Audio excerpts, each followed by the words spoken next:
PV Anwar MLAയുടെ പരാതികളിലും ഉയർന്ന ആരോപണങ്ങളിലും ADGP MR Ajith കുമാറിന്റെ മൊഴി രേഖപ്പെടുത്തി. പോലീസ് ആസ്ഥാനത്ത് വെച്ച് സംസ്ഥാന പോലീസ് മേധാവിയാണ് മൊഴി രേഖപ്പെടുത്തിയത്.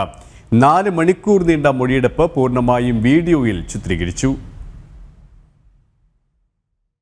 PV Anwar MLA നൽകിയ പരാതികൾ, സമീപകാലത്ത് ഉയർന്നുവന്ന ആരോപണങ്ങൾ എന്നിവയിൽ ADGP MR അജിത് കുമാറിന്റെ മൊഴി അതിവേഗത്തിൽ രേഖപ്പെടുത്താനുള്ള നീക്കം നടത്തിയത് സംസ്ഥാന പോലീസ് മേധാവി നേരിട്ടാണ്. രാവിലെ 10:30 പോലീസ് ആസ്ഥാനത്ത് ഹാജരാകണമെന്ന അജിത് കുമാറിന് നിർദ്ദേശം.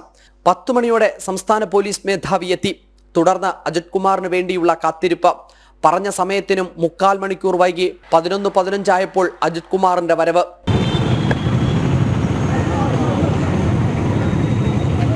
തുടർന്ന് മൊഴിയെടുപ്പ്. സംസ്ഥാന പോലീസ് മേധാവി നേരിട്ടാണ് മൊഴി രേഖപ്പെടുത്തിയത്. പോലീസ് ആസ്ഥാനത്ത് വെച്ച് 4 മണിക്കൂർ നേരം നീണ്ടുനിന്ന മൊഴിയെടുപ്പ് പൂർണ്ണമായും വീഡിയോയിൽ ചിത്രീകരിച്ചു. 3:30 മൊഴിയെടുപ്പ് അവസാനിച്ചു. RSS നേതാക്കളുമായുള്ള കൂടിക്കാഴ്ച, തൃശൂർ പൂരം കലക്കൽ തുടങ്ങിയ ആരോപണങ്ങൾ, സ്വർണ്ണക്കടത്ത്, മാമി തിരോധാന കേസ്, മലപ്പുറം SP ഓഫീസ് ക്യാമ്പിലെ മരമുറി തുടങ്ങി PV Anwar നൽകിയ പരാതികൾ എന്നിവയിലാണ് അജിത് കുമാറിന്റെ മൊഴി വിശദമായി രേഖപ്പെടുത്തിയത്.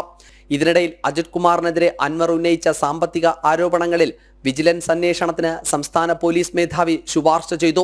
കവടിയാറിൽ ആഡംബര വീടിന്റെ നിർമ്മാണമടക്കം പരിശോധിക്കണമെന്നതായിരുന്നു അൻവറിന്റെ പരാതി.